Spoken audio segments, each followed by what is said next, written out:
You're being selfish, Mark shouted, slamming his fist on my oak dining table.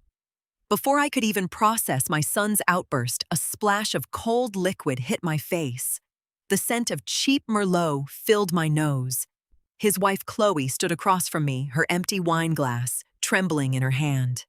Red drops dripped from my chin onto my favorite white blouse. The dining room went dead silent. Everyone froze, waiting for me to cry, scream, or run to my room like a scolded child. Instead, I reached for a paper napkin, calmly wiped the wine from my eyes, and pulled my phone from my pocket. I dialed 911. "What are you doing?" Chloe gasped, her face draining of color. "Reporting an assault," I replied, pressing the phone to my ear. Mark scrambled around the table, reaching for my hands.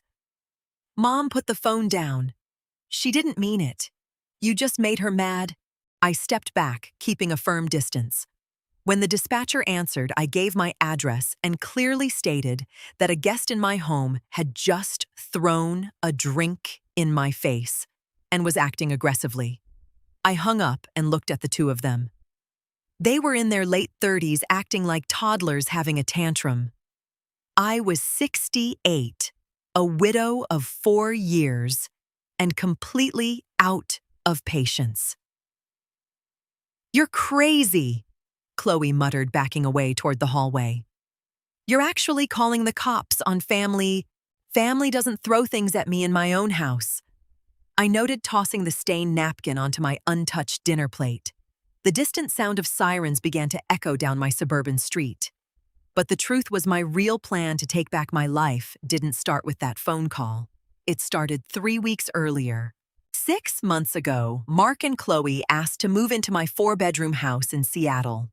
The story was familiar. Rent was too high, they wanted to save for a down payment, and it would only be for a short time. I agreed, hoping to help my son build a foundation. Within weeks, my home stopped feeling like mine. Chloe replaced my floral living room curtains with heavy gray blackout shades without asking. She started throwing away my leftovers to make room for her meal prep containers. When I asked about it, she simply waved her hand. "Your food was expiring anyway, Uma. I'm doing you a favor." Mark was worse. He reverted to being a teenager.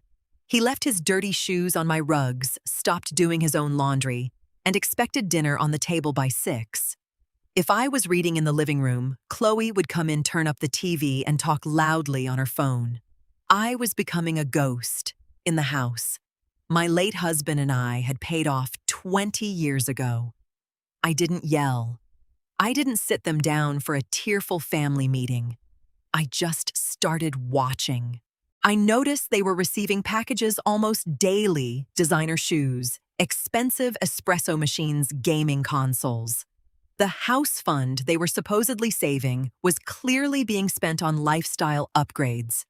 Meanwhile, my water and electricity bills had tripled. One Tuesday, I found Chloe tossing my favorite gardening boots into the trash to make room for her winter coats in the mudroom. I quietly pulled them out, took them to my bedroom, and locked the door. That was the day I realized I wasn't their mother anymore. I was their free landlord, and landlords have the power to change the lease. The next morning, I drove to my bank.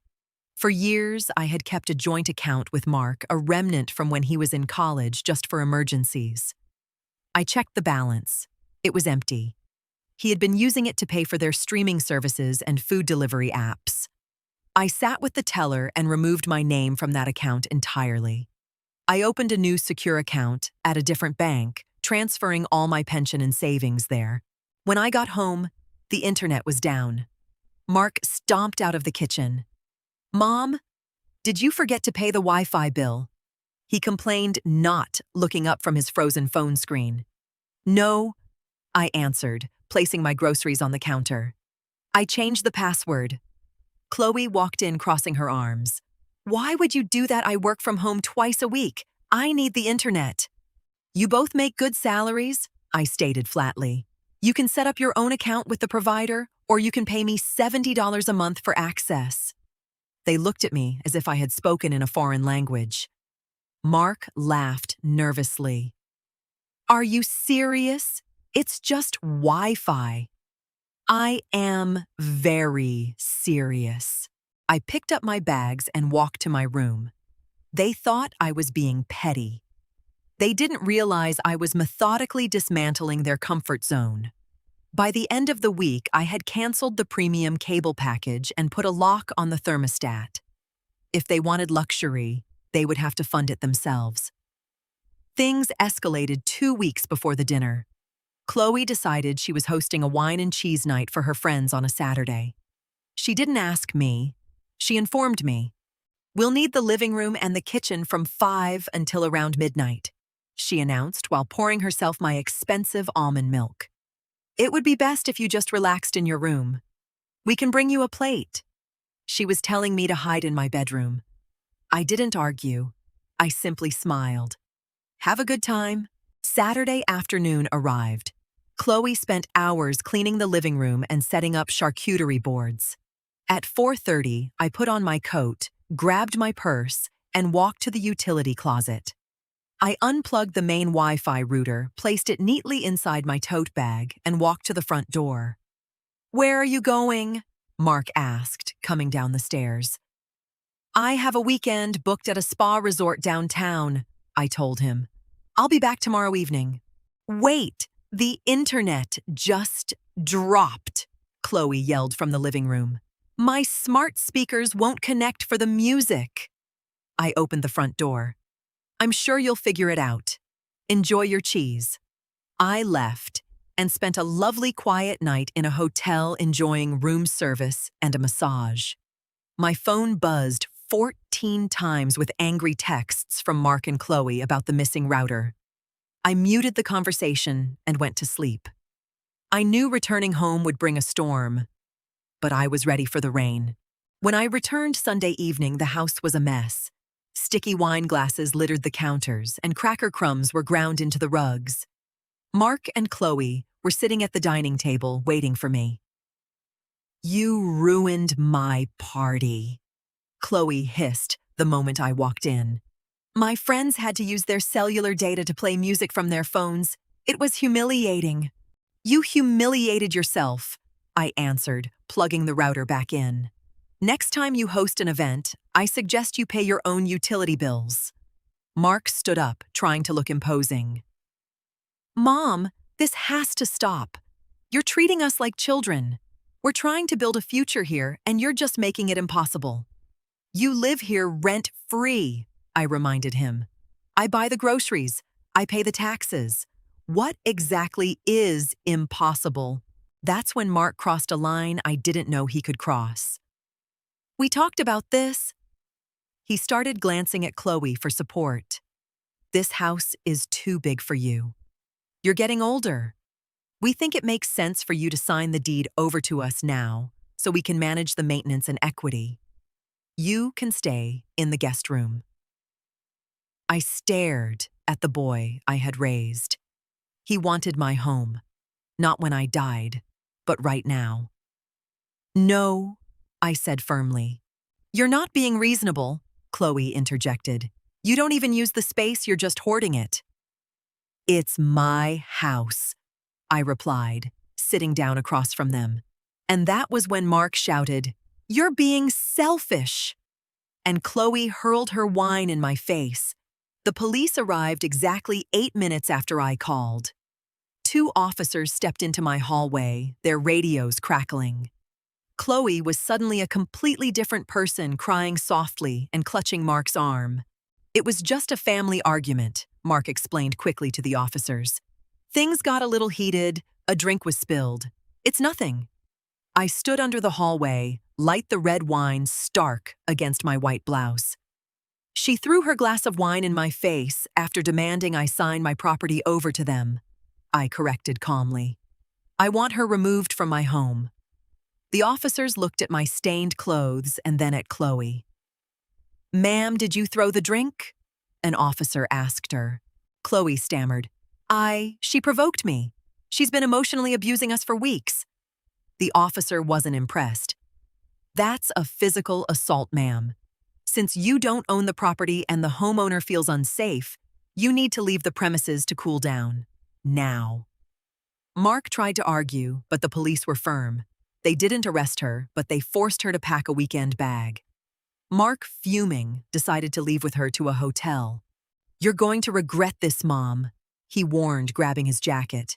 "You can't just kick tenants out without notice. We have rights." I didn't answer him. I just watched them drive away into the night. Mark thought he knew the rules. He thought living here for 6 months gave him absolute power. He forgot one crucial detail: I had never given them a key. They used the digital keypad on the front door. Monday morning arrived with a quiet clarity. I woke up at 6, brewed my usual cup of Earl Grey tea, and sat at the kitchen island. I didn't feel guilty. I just felt busy. At exactly 8 o'clock, I called a local locksmith. By 10, a technician in a gray uniform was unscrewing the old digital keypad on my front door. We installed a newer, heavier model. I also had him reset the garage door opener frequency and change the physical lock on the back patio. My daughter Clara drove down from Portland after I texted her a brief summary of the night. She walked through the newly secured front door, surveyed the dried wine stain still crusting on the dining room rug, and set her purse on the counter. "I told you they were taking advantage of your patience," Clara sighed, rolling up her sleeves. "What is the actual plan here, Mom?" "We pack," I replied, handing her a roll of heavy-duty trash bags. We moved directly into their bedroom. We didn't damage a single item or throw anything away. We simply removed them. I methodically folded Mark's endless supply of graphic tees and placed them into cardboard boxes. Clara handled the bathroom, carefully packing Chloe's $200 face creams and imported hair serums items bought with the money they supposedly couldn't spare for groceries. We hauled every box bag and loose pair of designer sneakers into the detached garage. We stacked them neatly near the side door. Once the room was empty, I sat at my laptop and logged into my car insurance portal. Mark had been driving my second vehicle, a reliable Honda SUV, to commute to his office. With 3 clicks, I removed him as an authorized driver and canceled the vehicle's active registration tags online. At 3 in the afternoon, my phone vibrated on the counter. Mark's name flashed on the screen. I answered on the 3rd ring. "Mom, Chloe is still incredibly upset, but we're coming home after work," he announced, his tone attempting to sound authoritative. "We need to sit down and have a serious talk about boundaries in this house." "I completely agree," I replied, wiping down the kitchen counter. "Your things are in the garage. I left the side door unlocked so you can load your car."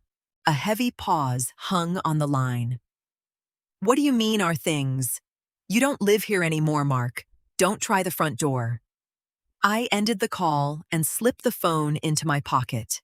They arrived at 5:30. The evening air was turning crisp and the streetlights had just flickered on. I stood slightly out of sight behind the living room window, watching Mark march up the porch steps. He punched his usual 4-digit code into the new keypad.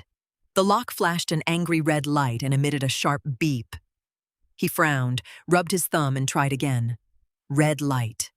Beep. Chloe stepped up behind him, her arms wrapped around her trench coat. She started pounding her fist against the heavy oak wood. "Let us in. You can't just lock us out of our own house." I walked to the entryway, unlocked the deadbolt, and opened the door just 3 inches, leaving the heavy brass security chain firmly attached. Mark pushed against the wood, but the chain held tight. "Mom, open this door right now." His voice wavered between anger and panic. "This is ridiculous. We live here. You can't do an illegal eviction." "You were non-paying guests," I corrected him, looking directly into his eyes. "Guests who assaulted me and demanded my property. If you try to force your way past this chain, I will call the officers back. This time, I will press formal charges against Chloe for last night's incident." The police already have a record of the visit. Chloe's face twisted, her previous confidence evaporating into the cold air. Where are we supposed to go? We don't have enough cash saved for a security deposit on an apartment. Maybe you can return the espresso machine, the gaming consoles, and the designer shoes, I suggested calmly. Your boxes are stacked in the garage. Take them and leave my property. You're my mother, Mark's voice cracked. You're supposed to help me get ahead. I gave you 6 months of free rent, free utilities, and free food. I noted, keeping my posture straight. You chose to treat me like a maid and a bank account. I am done providing. I shut the door gently but firmly, sliding the deadbolt back into place. I stood in the quiet hallway, listening to them bicker loudly on the porch. A few minutes later, the crunch of footsteps on the gravel driveway signaled their defeat. I heard the side door of the garage open. The next 3 weeks felt like a deep breath of fresh air. I hired a professional cleaning service to scrub the kitchen top to bottom and properly extract the Merlot stain from the dining room rug. I took down Chloe's depressing heavy gray blackout shades and hung my light floral curtains back up. The morning sunlight finally flooded the living room again, warming the hardwood floors. Mark attempted to text me every few days. The tone of his messages shifted drastically as the reality of their financial situation set in. Mom, we're sleeping on an air mattress in a friend's basement. This is terrible. Can we please just talk? I checked the car insurance and I can't drive the Honda. How am I supposed to get to work? I'm sorry. Chloe lost her temper. Please let us come back. We will actually pay rent this time. I rarely replied. I didn't need to engage in long arguments or explain my feelings. When I did respond, it was short and factual. I am safe and comfortable. You are adults. Handle your transportation. I realized I didn't need to shout to win back my peace. I just needed to stand my ground. I stopped worrying entirely about what society or extended family might think of a mother who kicked her son out. A strong parent raises children to stand on their own 2 feet. She doesn't let them bleed her dry out of misplaced guilt. With the house finally quiet, I spent a Saturday walking through the empty rooms.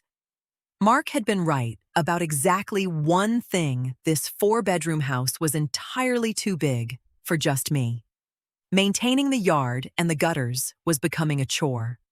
But I wasn't going to hand over the equity to someone who threw wine in my face to get it. I picked up my iPad and searched for a local real estate agent with a strong track record. The suburban housing market was peaking, and the equity my late husband and I had built over 30 years was substantial. It was time to turn this massive, empty house into the key to my actual freedom. 3 months later, a sold sign stood on my front lawn. I bought a beautiful small 2-bedroom condo in a coastal town an hour away, close to my daughter Clara. It had a balcony overlooking the water, a modern kitchen, and absolutely no room for permanent guests. On moving day, Mark showed up. He looked tired.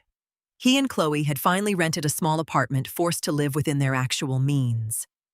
He stood in the empty driveway as the movers loaded my furniture. You really sold it? He observed, his hands in his pockets. I did, I said, locking the front door for the last time. Could you have at least helped us with a deposit on our place? He muttered, still holding on to his resentment. With all the money from the sale, I turned to look at him. He was still waiting for a handout. The money from the sale is for my retirement, Mark. I've taken care of you for 38 years. It's time I take care of myself. I didn't hug him goodbye. I just nodded, got into my car, and drove away. I didn't need a lawyer, and I didn't need a complicated revenge plot.